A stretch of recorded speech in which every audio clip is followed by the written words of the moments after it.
Kan siapa aja.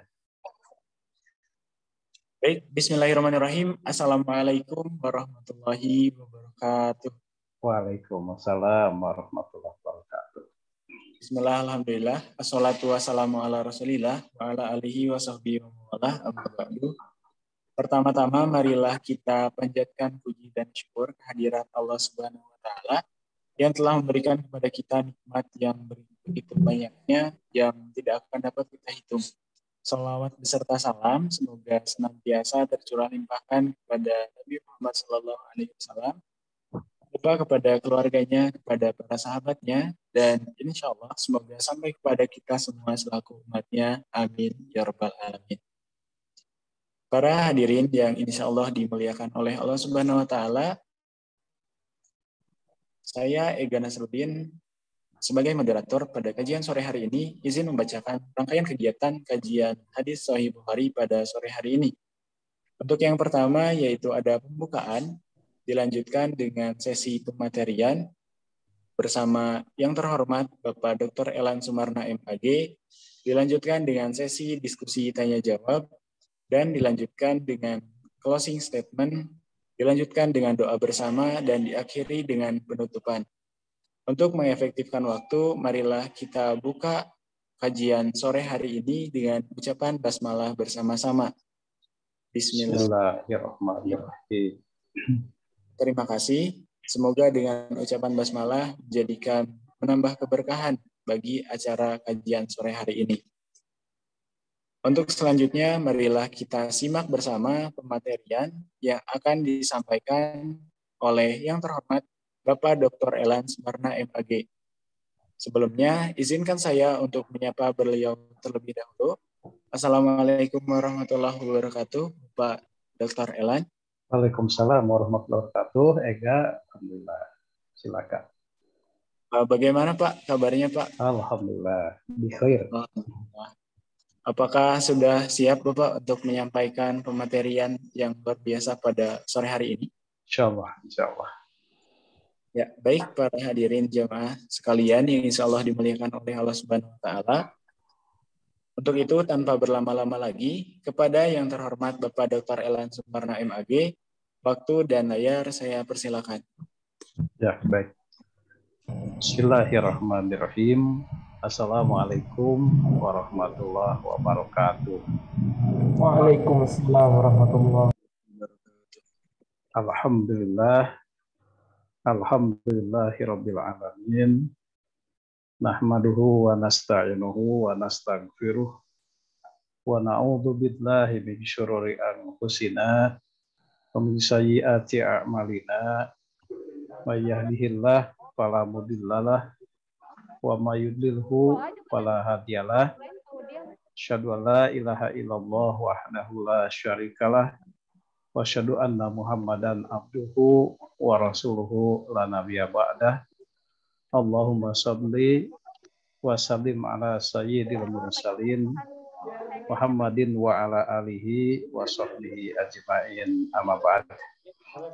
Ayyuhal hadirun, qala Allah ta'ala fil Qur'anil Karim, a'udzu billahi samii'il alim minasyaitonir rajim. Ya ayyuhallazina amanu taqullaha haqqa tuqatih wa la tamutunna illa wa antum muslimun. Wa qala aidan ya ayyuhan nas ittaqu rabbakumul ladzi khalaqakum min nafsin wahidah wa khalaqa minha zawjaha wa batha minhuma rijalan katsira wa nisaa wattaqullaha alladzi tasaaluna bihi wal arham innallaha kana 'alaikum raqiba. Wa qala aidan ya ayyuhallazina amanu taqullaha wa qulu qawlan sadida yuslih lakum a'malakum wa yaghfir lakum dzunubakum wa may yuti'illaha wa rasulahu faqad faza fawzan 'azima. Wa qala nabiyuna sallallahu alaihi wasallam Inna asdaqal hadis kitabullah ta'ala wa khairul haji haji Muhammadin sallallahu alaihi wasallam wa syarrul umur muhdatsatuha wa kullu muhdatsatin bid'ah wa kullu bid'atin dhalalah wa kullu dhalalatin finnar. Jamaah yang Allah muliakan, Bapak dan Ibu sekalian, kemudian juga sahabat manapun Anda berada, karib kerabat dimanapun Anda berada, dan tentunya adik-adik mahasiswa yang Bapak cintai. Alhamdulillah sore hari ini kita bisa bersua kembali, walaupun ada sedikit kendala tadi ya. Kendalanya karena ternyata link yang sudah dibagikan itu belum diperpanjang masa aktifnya begitu oleh pemilik link, yakni DKM Al-Furqan. Semoga bisa nanti diperpanjang lagi, dan alhamdulillah kita masih punya link perkuliahan ini, link perkuliahan ya. Yang link perkuliahan di ilmu pendidikan agama Islam. Baik jamaah yang Allah muliakan, pada sore hari ini kita akan akan beralih dulu dari persoalan tayamum ke persoalan haid, gitu ya. Karena sebenarnya secara urutan pembahasan kita di Sahih Bukhari ini adalah bagiannya adalah Kitabul Haid, sebenarnya begitu. Jadi Kitabul Haid baru Kitabut Tayamum. Nah, begitu. Tetapi karena dipandang lebih bagus dicampur saja antara Kitabul Haid dengan Kitabut Tayamum. Karena kalau Kitabul Haid saja itu nampaknya jemuk ya, jemuk kalau kita bicara tentang haid saja. Nah, oleh karena itu sesekali kita Kitabut Tayamum, dan setelah itu kita diselingi juga dengan Kitabul Haid gitu. Oleh karena itu jamaah sekalian, walaupun ini berbicara tentang khusus terkait dengan muslimah, tetapi tentu laki-laki juga harus mengetahui. Nah, begitu. Jadi jangan punya a priori, oh ini mah kajian khusus perempuan. Enggak. Laki-laki juga harus tahu.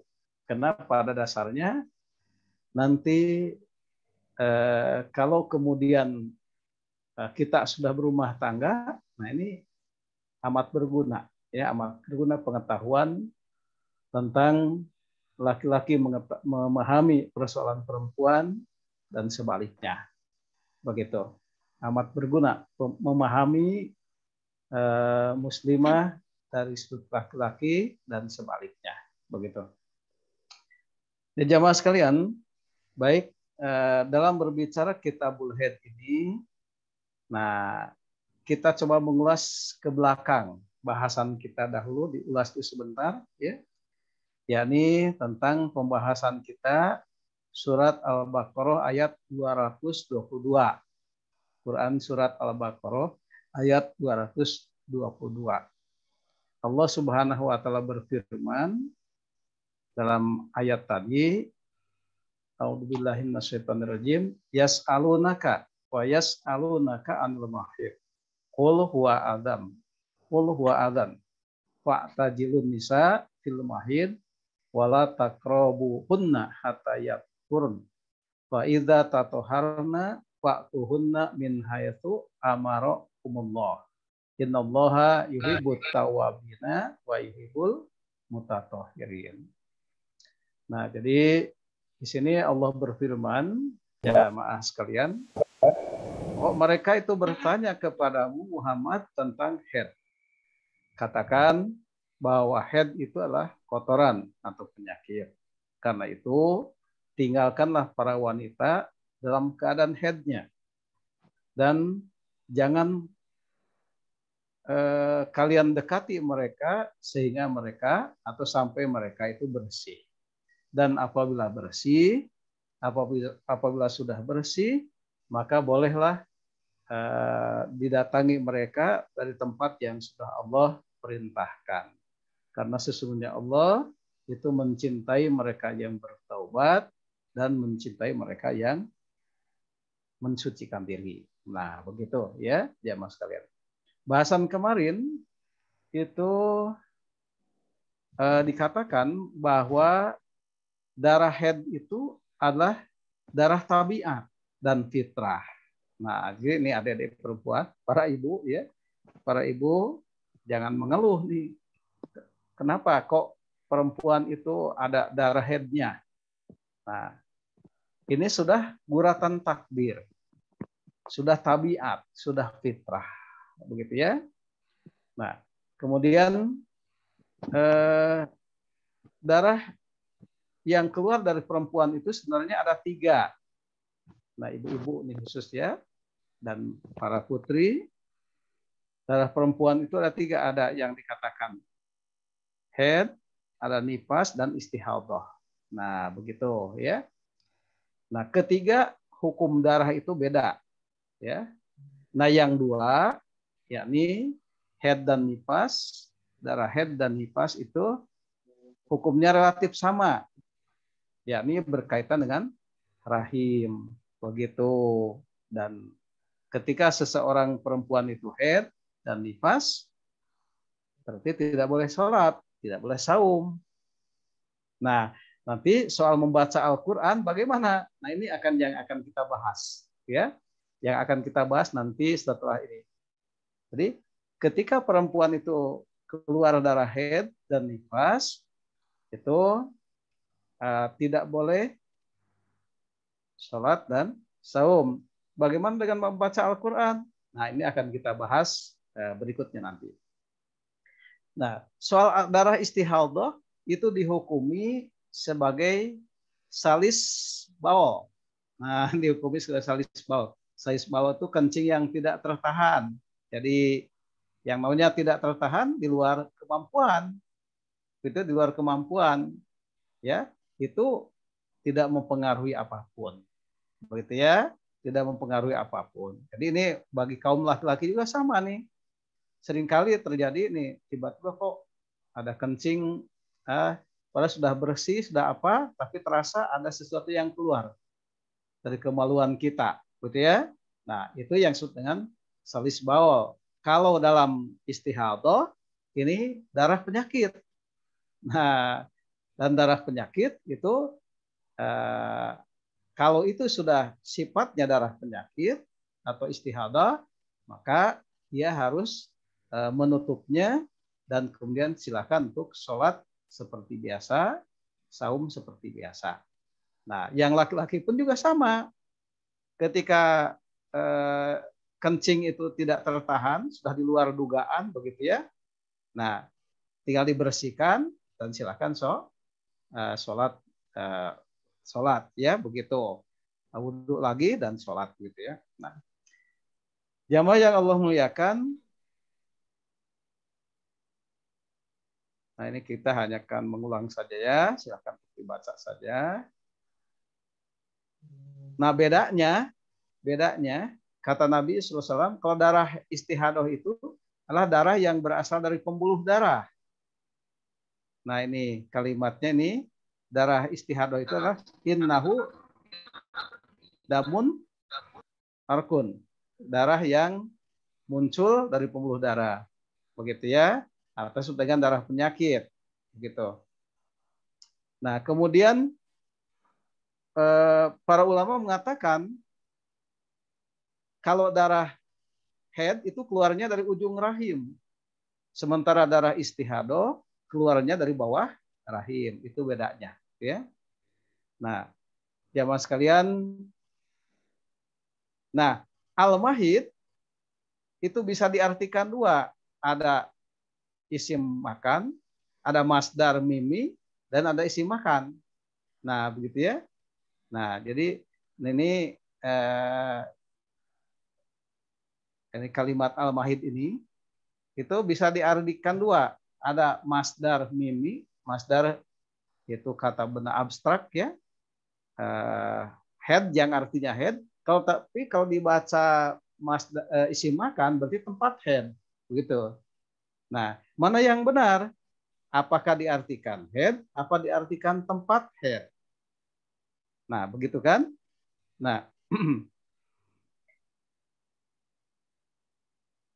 jika dikaitkan dengan kelanjutan ayat tadi, ya, maka itu lebih mendekati kepada terjemahan masdar mimi yang berarti head itu sendiri, begitu, gitu ya.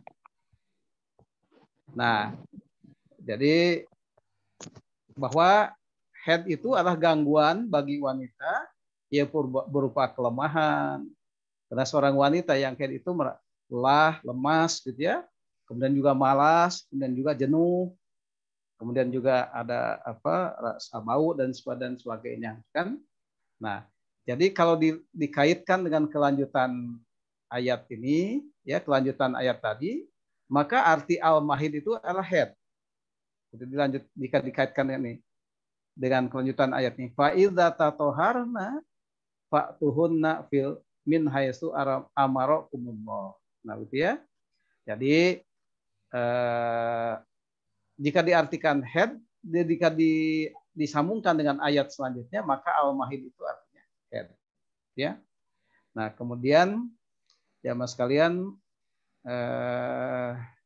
namun apabila dikaitkan dengan ayat ayat yang ini, fa'tajilun nisa fil mahid, maka kata al-mahid di sini artinya tempat head. Nah, begitu. Nah, ini harus dipahami oleh laki maupun oleh perempuan, ya. Nah, jadi kalau dikaitkan dengan ayat fa'tajilun nisa fil mahid, maka al-mahid itu isi makan. Nah, begitu ya. Nah, jika dikaitkan dengan ini.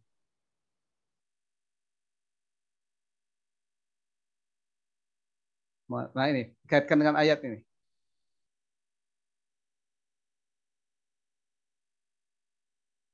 Ya. Jadi, yas'alunaka, mereka bertanya kepada Muhammad anil mahid, tentang al-mahid.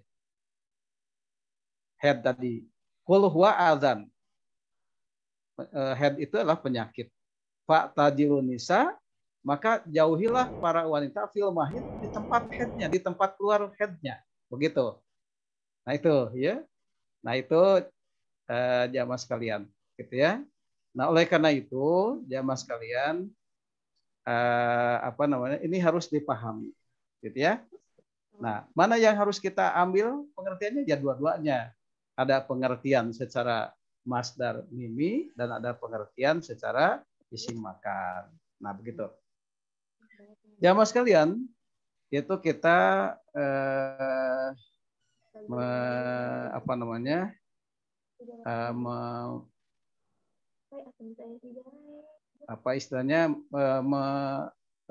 mengulang bahasan kemarin. Coba kita lanjut pada bahasan yang terbaru, yakni Nah, kita masuk kepada bahasan baru, bab tentang qiraatul rajul fi hajri imro'atihi wahya haidun. Begitu. Jadi ini bahasannya tentang babnya ya, tentang bab qiraatul rajul, bab tentang seseorang ya, bab tentang seseorang yang membaca Al-Qur'an, seseorang yang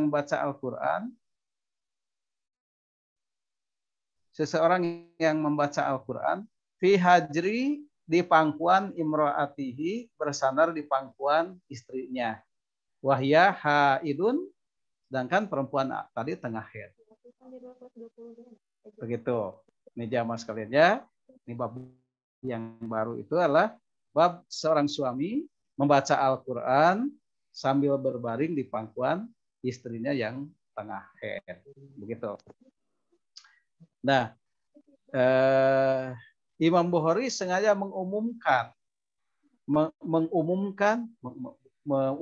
menjadikan umum lafaz ini dari kasus khusus, yaitu kasus Rasulullah Shallallahu Alaihi Wasallam yang membaca Al-Quran di pangkuan istrinya Siti Aisyah radhiyallahu anha. Kemudian Rasul itu sendiri karena menjadi contoh bagi semua, kemudian jadikan kalimatnya secara umum, yaitu seorang suami, ya, seorang suami membaca Al-Quran di pangkuan istrinya yang tengah haid, gitu. Itu bahasan kita hari ini, ya mas kalian. Kalau pada flyer itu ya disengaja judulnya langsung difokuskan pada inti masalah, begitu ya. Nah, jamaah sekalian, baik kita lanjutkan.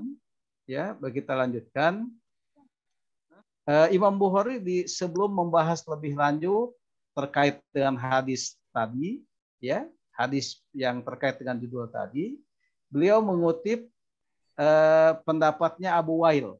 Abu Wail itu seorang tabi'in. Tabi'in itu generasi setelah sahabat, ya, tabi'in itu. Nah, wakan Abu Wail. Nah, ini kata Imam Bukhari, wakan Abu Wail. Adapun Abu Wail, begitu, itu beliau itu beliau itu biasanya mengutus mengutus seorang pelayan perempuannya. Wahya, sementara pelayannya itu adalah haidun, tengah haid. Dia mengutus ila Abi Rozin, mengutus kepada Abu Rozin untuk membawakan mushaf Quran, begitu maksudnya. Fata'tihi, lantas si Khodimah tadi, si pelayan tadi, si utusan tadi, itu membawakan kitab mushaf Quran tadi, itu ya, membawakan kitab mushaf Quran tadi, kemudian fatum sikuhu, tetapi dia memegangnya bi alaqotihi, dengan melalui benangnya, kaitannya, dia tidak langsung dipegang, gitu. Si mushafnya, mushaf Al-Quran itu oleh si pelayan yang tengah haid tadi, itu diserahkan ke Abu Rozin dengan cara apa? Dengan dipegang alakohnya, dipegang benangnya lah, gitu, kalau bahasa kitanya begitu. Jadi tidak langsung dipegang mushafnya, gitu. Itu hal yang pertama yang kita jadikan sandaran untuk diskusi kita hari ini. Ya. Nah, kemudian hadisnya yang ini. Hadisnya ini. Masya Allah, beda gitu. Hadisnya begini, ya. Kita lanjutkan hadisnya. Jamaah sekalian nih. Haddatsana, telah menceritakan kepada kami. Nah, jadi jamaah sekalian, saya ingatkan pada bapak-bapak, ibu-ibu, kemudian juga sahabat, karib kerabat dimanapun Anda berada, dan tentu saja adik-adik yang Bapak cintai, ya. Ini barangkali di antara jamaah ada yang punya mushaf, punya hadisnya, hadis Bukhari, ya. Boleh dibuka hadis nomor 297, Kitabul Haid, ya. Nah, kalau halamannya tentu halamannya berbeda-beda tergantung penerbitnya, begitu. Tapi kalau nomornya itu insya Allah relatif sama, nomornya akan sama, bukan relatif sama, akan sama. Nah, silakan dibuka, ya. Atau kalau ingin praktis, boleh saja di sini aja di layar yang kita lihat. Nah, bagi jamaah yang membutuhkan soft filenya, boleh menghubungi narahubung.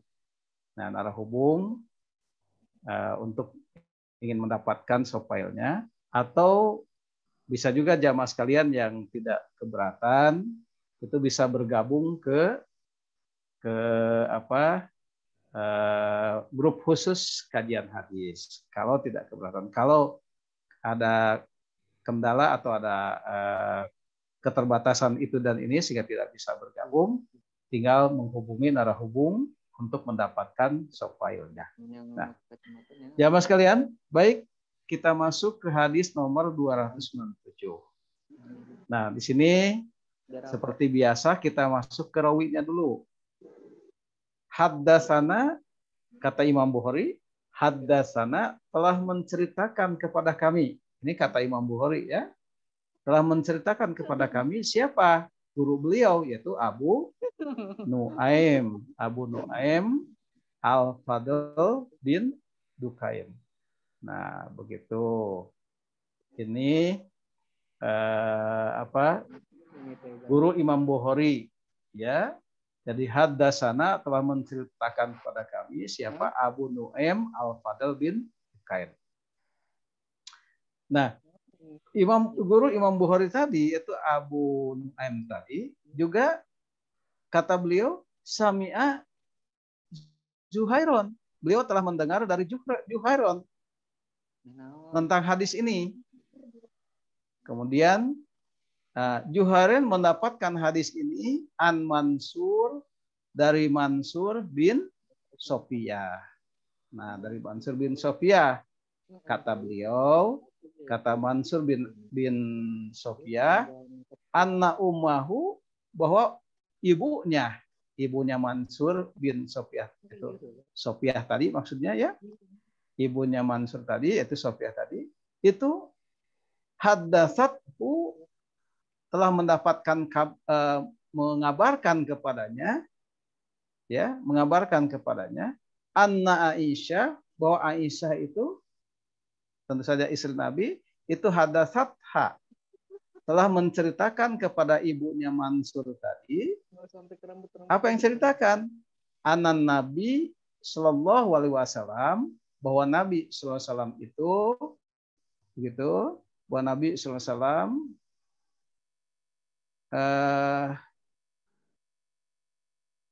bahwa Nabi Sallallahu Alaihi Wasallam itu kata beliau karena beliau itu karena yattaqi'u pernah bersandar. Ya. Bersandar di mana? Fi hajri, pada pangkuan aku, kata Aisyah. Pada apa? Berbaring di pangkuan Aisyah ya. Wa ana, sedangkan aku, kata Aisyah, haidun, tengah haid. Ya. Tetapi tsumma yaqra'u, kemudian Rasulullah itu ketika berbaring itu membaca Al-Qur'an, gitu. Nah, ini jamaah sekalian nih terjemahan bebasnya seperti terlihat di layar gitu ya. Jadi dalam hadis di sini Rasulullah pernah berada di pangkuan, kalau bahasa Sundanya lahunan gitu ya. Lahunan kalau bahasa Sunda ya, lahunan. Jadi Rasulullah pernah berbaring di pangkuan istrinya sambil ketika membaca Quran, dan ketika itu istrinya yaitu Siti Aisyah itu dalam keadaan haid. Nah, begitu ya Mas kalian ya. Nah, coba kita lihat kepada keterangan hadisnya. Nah ya. Jamaah sekalian, nih kalau mengulang bahasan tadi sudah ya. Kita masuk kepada nomor 2 nih, kepada poin 2. Nah, kepada poin 2. Nah, hadis ini jamaah sekalian menyatakan bahwa wanita yang haid boleh membawa Al-Qur'an. Membawa Al-Qur'an ya. Wanita yang haid boleh membawa Al-Qur'an tetapi tidak menyentuhnya. Nah,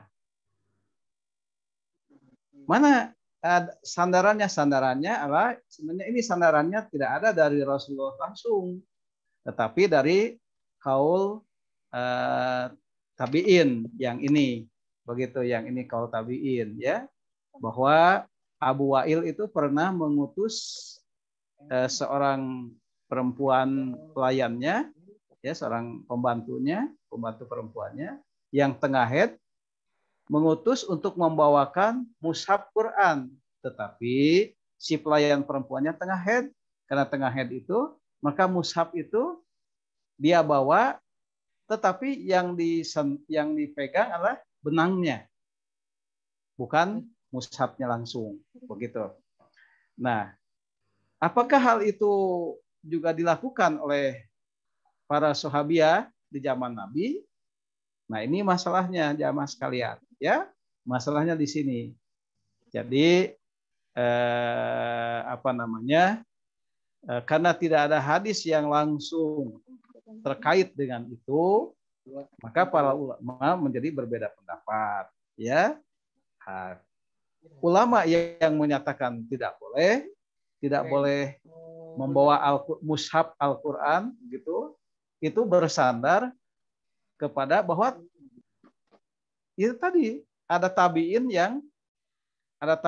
yang melakukan hal itu, di mana Abu Wa'il pernah mengutus pelayannya untuk membawakan mushaf Al-Quran, tapi sayang si pelayannya tadi tengah haid, sehingga si pelayanan tadi membawa mushaf itu dengan melalui benangnya.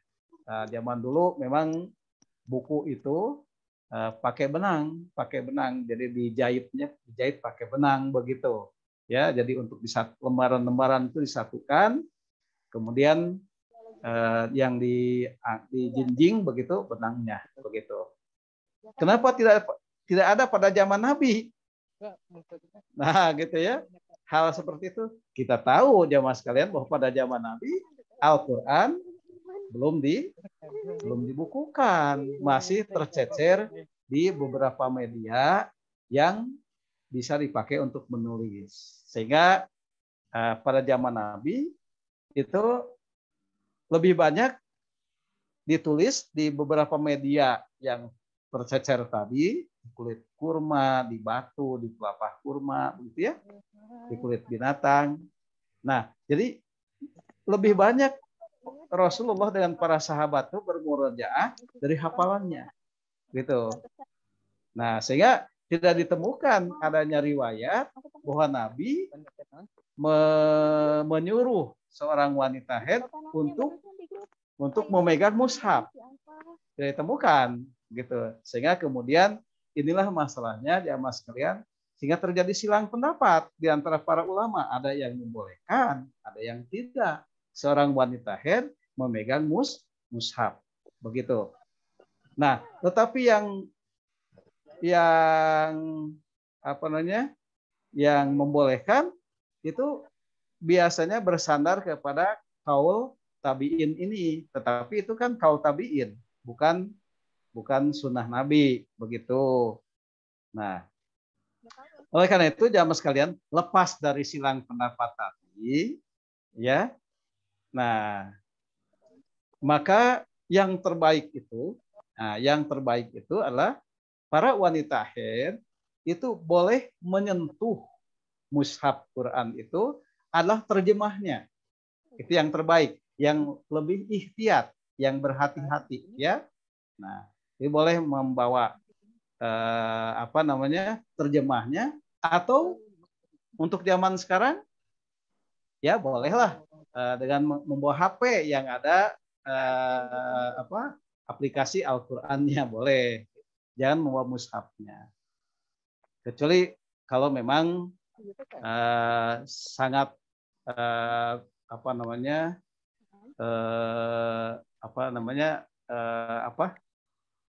terpaksa membawa mushafnya, itu mah hal gitu. Nah, jamaah sekalian, bolehnya wanita haid membawa Al-Qur'an dengan tidak menyentuhnya itu.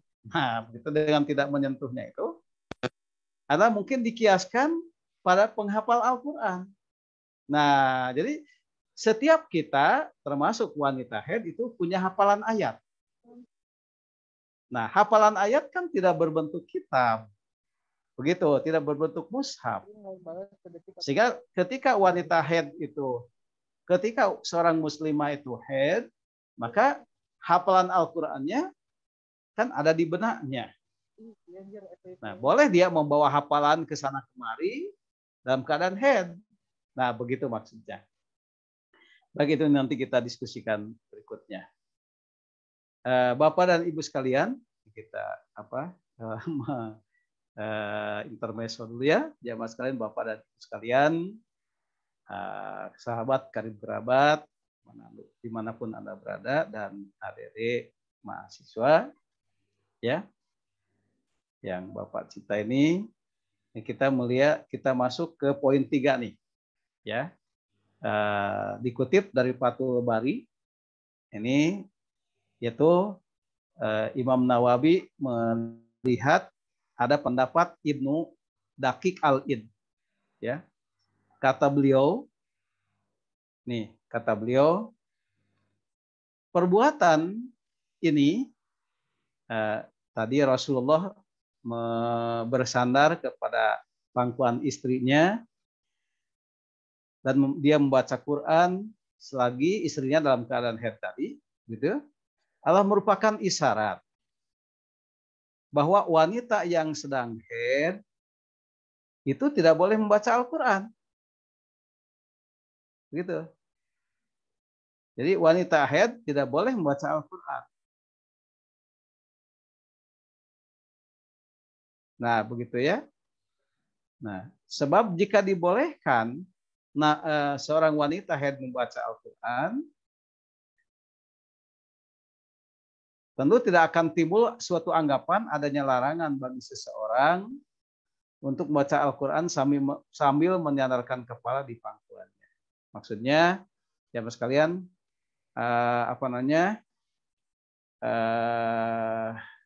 kalau Rasulullah membolehkan, nah ini, kalau Rasulullah membolehkan seorang wanita muslimah membaca Al-Quran, tentu tidak akan terjadi hal yang seperti ini, di mana Rasul membacakan Quran sambil bersandar pada istrinya yang tengah haid.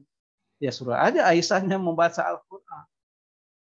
Kan kenapa Rasulullah membaca Al-Quran sambil bersandar kepada istrinya tadi, kepada pangkuan istrinya tadi, supaya istrinya itu mendengarkan bacaan Al-Quran. Begitu. Kenapa begitu? Sebab kan kelemahan wanita, ini adik-adik, nih ibu-ibu, punten, dan adik-adik putri tentunya, kelemahan perempuan itu kan dalam keadaan haid. Ketika haid itu dia malas, kemudian jenuh, nah dan lain-lain, sehingga ini amat berkaitan dengan kestabilan emosi. Nah, kemudian membaca Al-Quran juga terbatas, ya. Maksudnya memegang mushaf itu terbatas, ya. Sehingga kemudian gundah gulana bagi seorang muslimah itu tidak bisa ditawa, tidak bisa diobati. Karena gundah gulana itu kan obatnya baca Al-Quran. Karena itu Rasulullah membacakan Al-Quran. Itu maksudnya.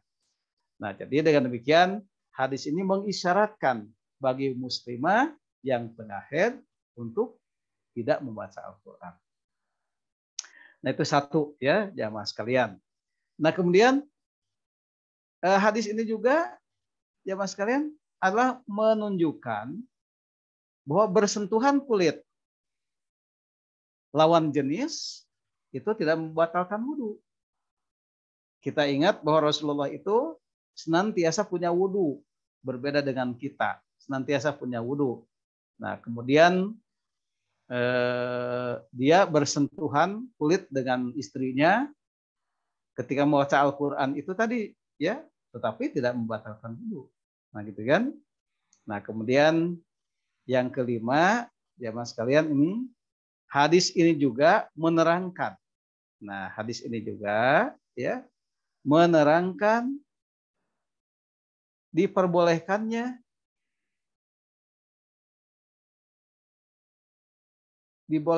menyentuh wanita yang sedang haid. Jadi hadis ini menerangkan bahwa seorang suami boleh bersentuhan kulit dengan wanita yang tengah haid, dengan istrinya yang tengah haid. Kenapa? Kan seorang wanita yang haid itu tetap badan dan pakaiannya suci, selama tidak terkena najis, ya tidak menyebabkan dia batal wudu. Begitu. Walaupun bersentuhan kulit dengan istrinya yang tengah haid, itu tidak membatalkan wudu. Kenapa? Badan dan pakaiannya tidak najis walaupun dia tengah haid. Gitu ya. Gitu. Nah, oleh karena itu pembahasan ini berhubungan dengan pendapat yang melarang membaca Al-Quran di tempat-tempat kotor. Nah, ini hadis ini seolah-olah membantah larangan kita membaca Al-Quran di tempat-tempat yang kotor. Toh Rasulullah membaca Al-Quran di pangkuan istrinya yang tengah haid. Oleh karena itu, jamaah sekalian, boleh-boleh saja dalam kesempatan yang terbatas, ya, tentu dalam kesempatan yang terbatas, jamaah sekalian, ya, boleh-boleh saja kita membaca Al-Quran di dekat tempat yang ada najisnya. Boleh-boleh saja, nggak masalah. Tentu saja itu dalam keadaan terbatas. Kalau keadaannya normal, masih banyak tempat yang baik, ya, tentu di tempat yang baik. Tetapi sekiranya dalam sebuah kesempatan yang tidak bisa dihindari, kita harus membuka mushaf, sementara di samping kita ada najis, ya boleh-boleh saja. Begitu maksudnya. Nah, yang keenam, nah jamaah sekalian, bagi wanita haid boleh membaca Al-Quran. Nah, jadi kita menjawab pertanyaan di judul bahasan kita ini. Wanita haid boleh nggak membaca Al-Quran? Boleh. Ya, tapi dari hafalannya. Membaca Al-Quran bukan dari mushaf, tetapi dari hafalannya. Atau dia mendengarkan alunan ayat-ayat suci Al-Quran. Atau dia membaca. Nah, ini kan. Nah, atau dia membaca dari handphone. Nah, atau dia membaca dari handphone yang ada aplikasinya, atau dia membaca dari terjemahannya. Begitu. Atau dia membaca dari terjemahannya. Jadi seorang wanita yang haid tadi, dia supaya kondisinya tenang, ya, stabil emosinya, maka seorang muslimah boleh membaca Al-Quran dari hafalannya. Jadi murojaah, gitu ya, murojaah, gitu. Atau dia mendengarkan dari orang membaca Al-Quran, atau dia membaca dari handphone, atau membaca dari terjemahannya, dari terjemahan Al-Quran, begitu. Nah, ini kaitannya dengan mungkin ada kewajiban di antara kita untuk menghafal Al-Quran, ya. Nah, untuk menghafal Al-Quran. Jadi silakan ibu-ibu atau adik-adik putri yang tengah haid tapi ada kewajiban menghatam setoran ayat, itu boleh silakan. Tetapi perhatikan, harus dari hafalannya atau dari apa yang didengarnya, atau dari buku terjemahan Al-Quran, atau dari handphone yang kita miliki. Nah, begitu. Hal ini bersandar dalam hadis muttafaq alaih, hadis yang juga dikeluarkan oleh Imam Bukhari. Rasulullah bersabda begini, ya, if'ali, kerjakan olehmu wahai Aisyah, ma yaf'alu, apa yang biasa dikerjakan al-haji oleh haji. Nah, saat itu Aisyah tengah berhaji bersama Rasulullah, tapi beliau menangis. Aisyah menangis, ditanya oleh Rasulullah, Kenapa menangis? Nah, kata Aisyah, aku tengah haid. Sebab kalau wanita haid ya, tadi kan tidak boleh sholat, tidak boleh saum, padahal dia tengah haji. Nah, kata Rasulullah, if'ali ma yaf'alul haji. Silahkan dikerjakan semua manasik haji itu, ya. Goiro an latatufi, ya, selain tawaf bil bait di Baitullah, hatta tathuri, sampai engkau suci. Nah, jadi hadis umum ini, hadis Bukhari yang umum ini menyatakan bahwa seorang muslimah yang tengah haid boleh melakukan apa saja yang boleh melakukan apa saja ketika haji itu selain tawaf di Baitullah, begitu. Nah, tentu saja yang dikerjakan dalam haji itu salah satunya adalah baca Al-Qur'an. Nah, ini hadis umumnya, begitu ya. Nah, jadi inilah landasannya bagi pendapat yang membolehkan wanita haid membaca Al-Quran, gitu. Itu jamaah sekalian, barangkali ada hal yang akan kita diskusikan. Silakan kepada siapa tadi, Endang ya. Ya. Bapak. Oh ya, silakan. Ya. Ega ya lupa. Ya. Ya, baik, silakan Ega. Baik, alhamdulillahirabbil alamin. Terima kasih banyak kepada yang terhormat Bapak Dr. Ellen Sumarna MAG yang telah menyampaikan pematerian dengan sangat luar biasa. Semoga menjadikan amal kebaikan bagi kita semua, khususnya bagi beliau. Baik para jemaah yang insya Allah pastinya insya Allah dimuliakan oleh Allah Subhanahu Wa Taala. Untuk selanjutnya menginjak ke rangkaian kegiatan diskusi tanya jawab. Oleh karena itu kepada seluruh jemaah hadirin yang memiliki pertanyaan, silakan bisa mengaktifkan fitur raise hand atau bisa langsung menyalakan mikrofonnya. Tapi sebelum itu Bapak, mohon maaf, ini sudah ada satu pertanyaan yang ngechat ke DM Zoom saya, Bapak. Silakan. Tetapi katanya identitasnya tidak usah disebutkan, Bapak. Ya, silakan. Apa-apa. Baik.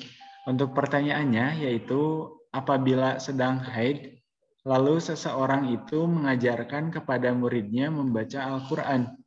Apakah hal ini diperbolehkan, Pak? Misalnya di sekolah atau di pengajian. Mungkin itu Bapak. Mungkin kepada Bapak Dr. Ellen Sumarna. Coba dibaca lagi. Oh iya, baik. Jadi untuk pertanyaannya, apabila sedang haid, lalu seseorang itu mengajarkan kepada muridnya membaca Al-Quran, apakah hal ini diperbolehkan, Pak? Misalnya di sekolah atau di pengajian. Seperti itu, Bapak. Baik, ya. Nah, terima kasih nih, Mbak. Pertanyaan yang bagus sekali ya. Ini seorang bu guru nih, ya, bu guru ya. Ibu guru tengah haid, apa boleh nggak mengajarkan Al-Quran, gitu ya? Nah, tentu saja kalau membawa mushafnya, ya, membaca dari mushafnya itu tidak boleh. Ya, membawa mushafnya itu tidak boleh. Tetapi kalau membawa terjemahnya, nah itu yang dibolehkan, atau dari HP, atau dari apa yang didengarnya, begitu boleh. Gitu. Nah, walaupun tentu saja larangan tadi tidak mutlak, larangan bahwa seorang muslimah itu larangan untuk menyentuh Al-Quran, mushaf Al-Quran itu tentu sifatnya tidak mutlak. Dalam kondisi-kondisi tertentu yang tidak bisa dihindari, boleh-boleh saja tentu, ya. Tetapi secara umum, seyogianya, sebaiknya, sepatutnya seorang muslimah yang tengah haid maka tidak menyentuh Al-Quran dalam keadaan normal, ya, dalam keadaan normal tidak menyentuh Al-Quran, kecuali terjemahannya, kecuali lewat HP atau dia mendengar, begitu. Gitu, Ega. Bagus sekali ini Ibu Guru ya. Ya, alhamdulillah. Alhamdulillahirrahmanirrahim. Terima kasih banyak Bapak atas jawabannya. Alhamdulillah ini dari penanyanya hatur nuhun Bapak katanya Pak. Sama-sama ya, baik. Baik, mungkin para jemaah yang insya Allah dimuliakan oleh Allah Subhanahu Wa Taala, kita lanjutkan ke pertanyaan penanya berikutnya, yaitu ada Pak Faisal Faza, Guru PAI SMP PGII. Mungkin kepada Pak Faisal, waktu dan layar saya persilakan. Ya, terima kasih pembawa acara.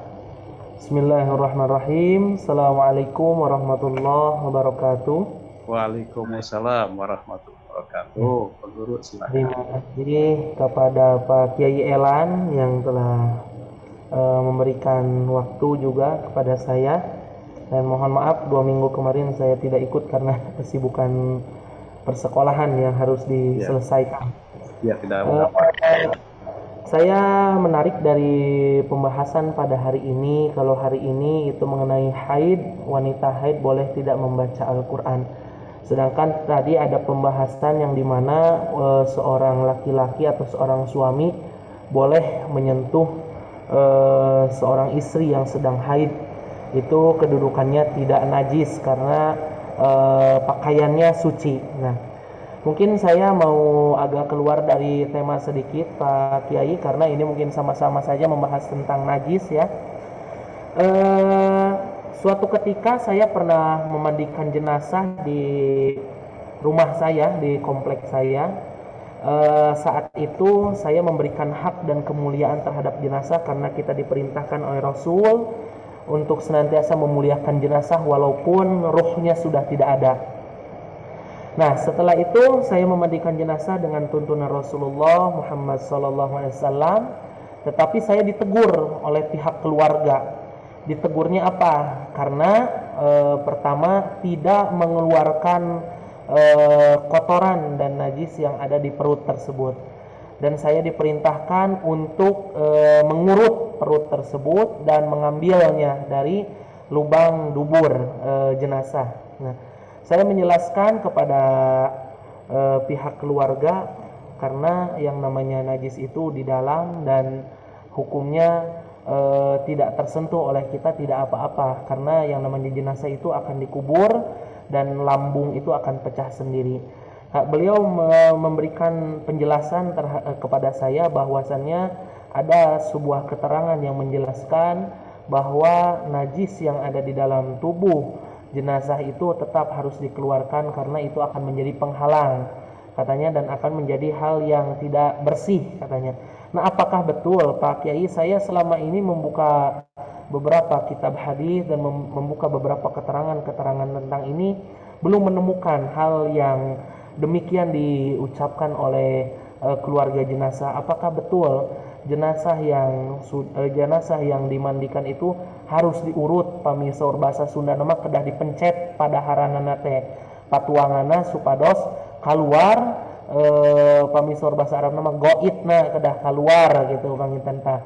Jantan kumaha Pak Kiai kumargi kan eta teh najis yang tidak tersentuh dah suci-suci wae jasad nama gitu.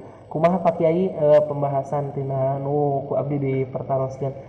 Hatur nuhun, wallahul muwaffiq ila aqwamit thoriq. Assalamualaikum warahmatullahi wabarakatuh. Waalaikumsalam warahmatullahi wabarakatuh. Jazakallahu khairan Pak Faisal. Pak Guru, ya alhamdulillah. Jamaah sekalian, nah jadi Pak Guru Faisal ini membuka wawasan kepada kita akan terjadi di lapangan, maksudnya terjadi sesuatu di lapangan antara teori yang kita pegang dan di lapangan, gitu ya. Nah, jamaah sekalian, soal mengurus mayat itu adalah kepentingan semua kita, gitu. Kepentingan semua kita, entah kita ini adalah yang belajar di PAI atau kita ini bukan fakultas yang ada di PAI. Nah, begitu ya. Nah, kenapa? Ya karena memang ilmu agama itulah kewajiban bagi kita. Sifatnya ilmu agama itu fardu ain. Nah, kalau ilmu umum fardu kifayah, begitu ya. Nah, jadi bisa jadi teman-teman kita, adik-adik yang mahasiswa ya, ada yang mahasiswa yang mengambil jurusan fisika umpamanya atau ekonomi. Apakah di masyarakat boleh jurusan kita yang lulusan fisika ini atau kita yang lulusan ekonomi ini memandikan mayat? Ya sangat boleh. Ya sangat boleh. Jadi jamaah sekalian, sekalipun kita ini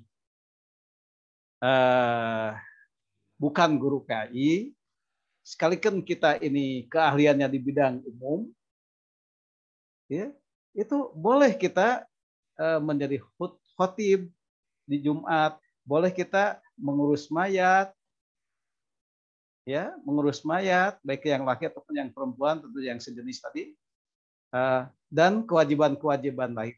Kenapa? Karena ilmu agama itu wajib ain.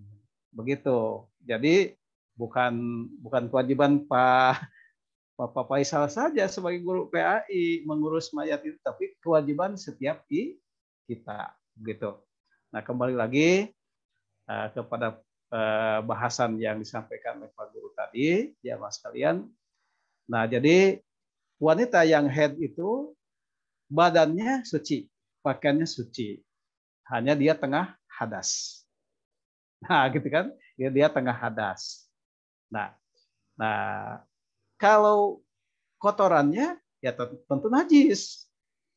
Kalau kotorannya najis, kotoran yang ada di perutnya. Nah, begitu ya. Nah, sekarang kaitannya dengan mayat tadi, memang tuntunannya begitu. Tuntunannya begitu, kalau ada orang yang meninggal, cara memandikannya adalah dengan diurut sedikit demi sedikit, tidak boleh dipencet. Tidak boleh dipencet. Tapi diperlakukan, memandikan dan membuang kotorannya itu adalah sedikit demi sedikit. Makanya kan dimandikan itu supaya bersih. Supaya bersih. Najisnya tidak belepotan. Begitu. Nah, kenapa harus diurut? Sebab orang yang meninggal itu kan sudah tidak bisa ngontrol. Sudah tidak terkontrol. Kalau tidak diurut, dia akan keluar sendiri. Begitu, keluar sendiri. Makanya diurut supaya habislah. Habis dalam pengertian tidak keluar lagi. Ya, tidak keluar lagi secara otomatis gitu kan. Nah, karena orang yang meninggal itu kan klepnya sudah tidak berfungsi lagi masalahnya. Klepnya sudah tidak berfungsi lagi.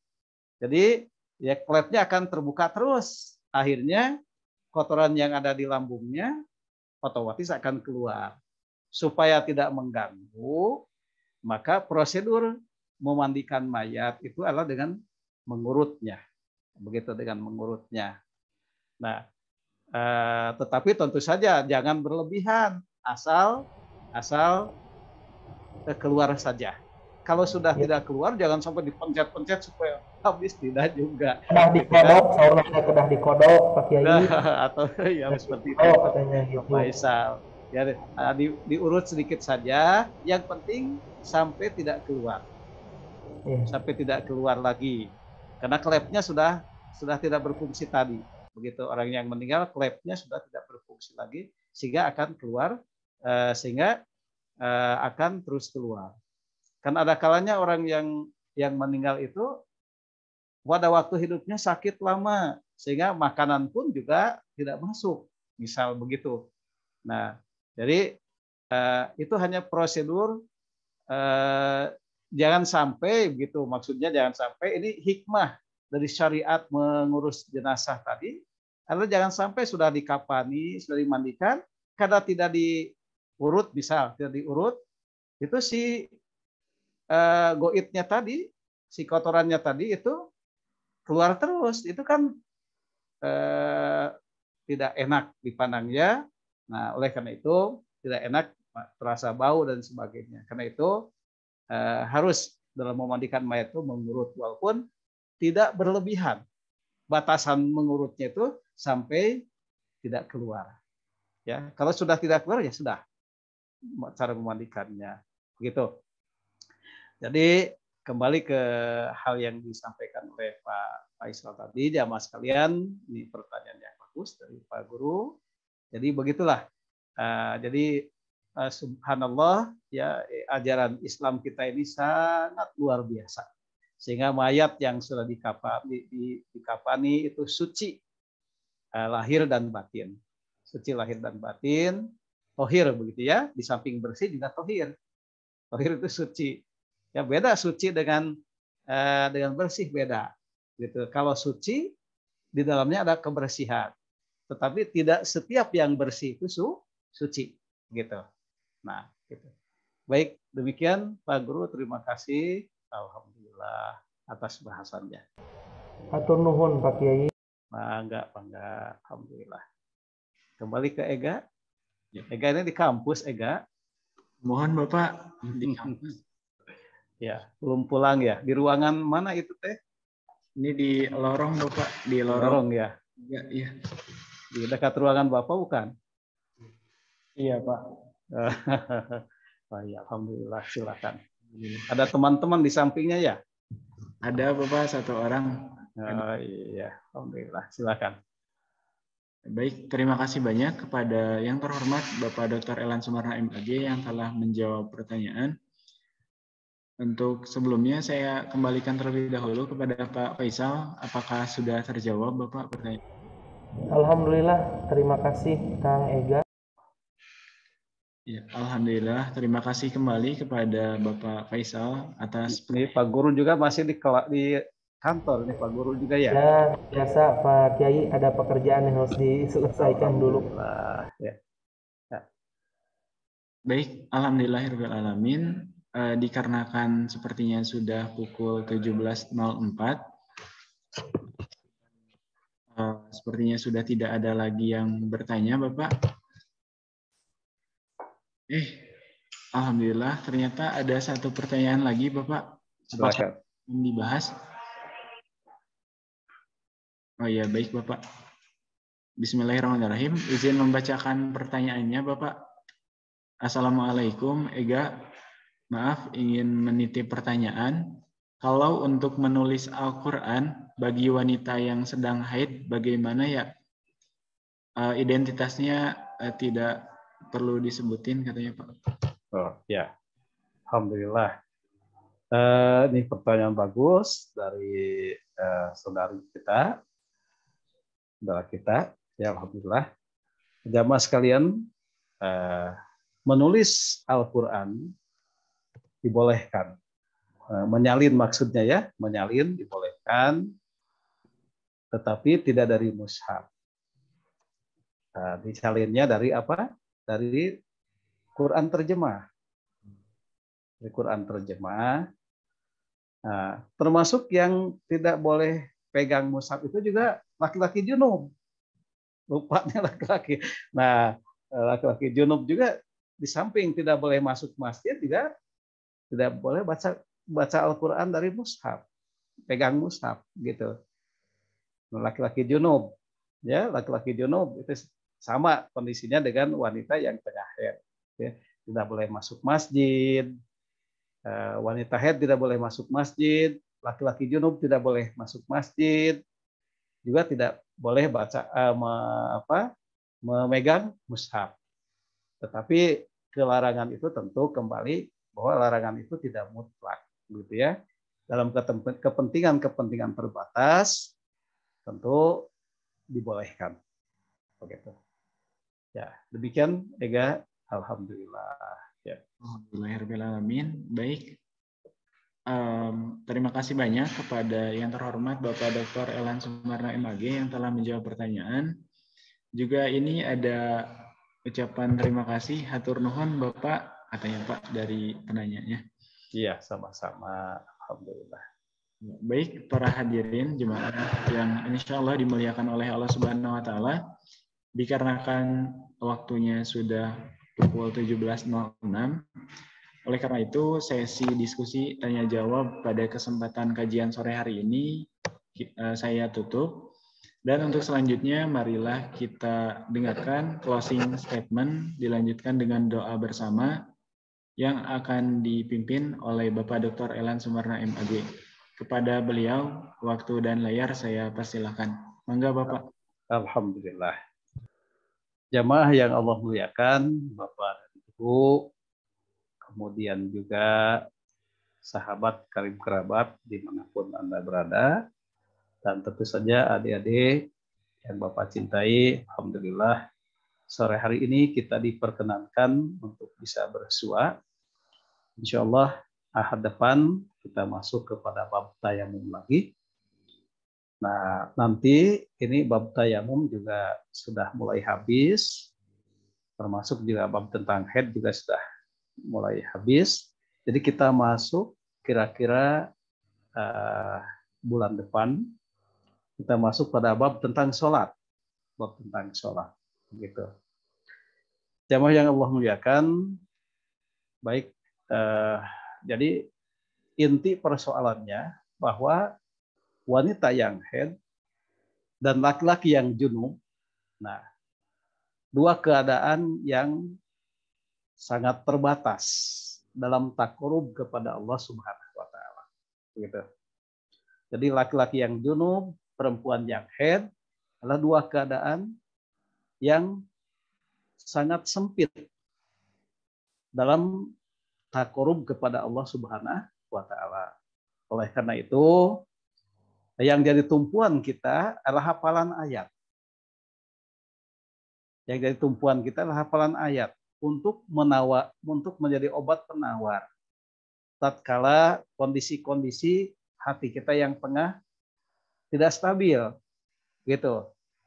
Nah, oleh karena itu, terutama kalau orang yang haid, orang yang junub, laki-laki yang junub kan bisa segera bersuci. Tapi wanita yang haid itu ada rentang waktunya, begitu. Oleh karena itu, obat penawarnya adalah tetap dari hafalan ayat atau banyak mendengarkan ayat-ayat Al-Quran yang dibacakan oleh para qori atau dari teman-teman kita disuruh membacakan, begitu ya. Atau dari aplikasi-aplikasi yang hari ini banyak ya di handphone kita ya. Tetapi tentu saja sebaiknya ringtone telepon itu bukan ayat Al-Quran. Nah, karena kan HP tidak mungkin dibawa, kalau HP-nya ringtone-nya adalah ayat Al-Quran, ketika pada gilirannya kita ke toilet, itu bahaya.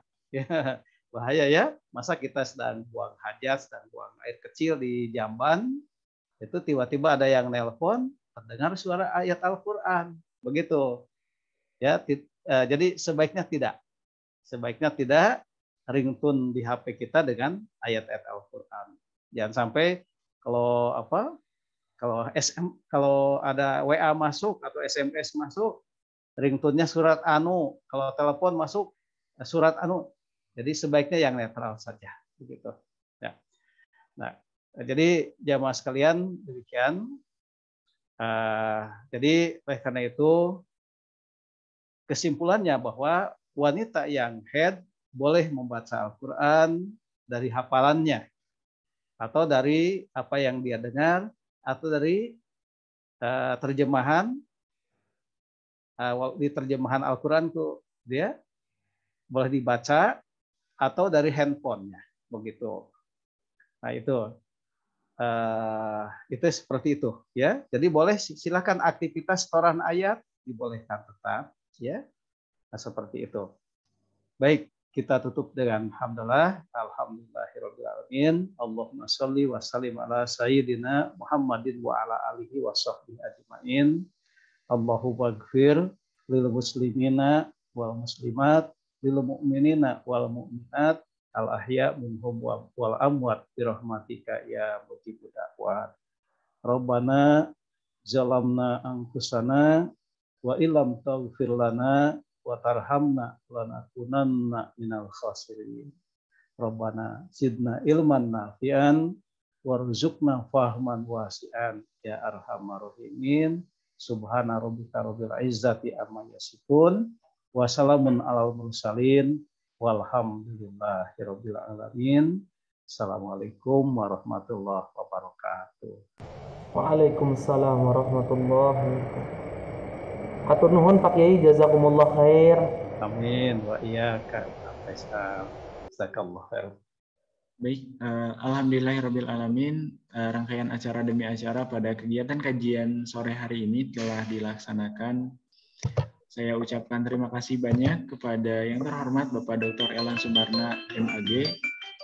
Juga tidak lupa saya ucapkan terima kasih banyak kepada seluruh hadirin yang telah meluangkan waktunya dan bersemangat sekali untuk mengikuti kajian hadis Sahih Bukhari pada sore hari ini. Tidak lupa saya juga memohon maaf yang sebesar-besarnya apabila terdapat kesalahan dan perkataan yang kurang berkenan di hati para jemaah selama menjadi moderator. Saya pamit undur diri. Marilah kita tutup acara ini dengan ucapan hamdalah bersama-sama. Alhamdulillah. Terima kasih. Wabillahi taufiq wal hidayah. Wassalamualaikum warahmatullahi wabarakatuh. Waalaikumsalam. Waalaikumsalam warahmatullahi wabarakatuh. Ya, nuhun kasadayana.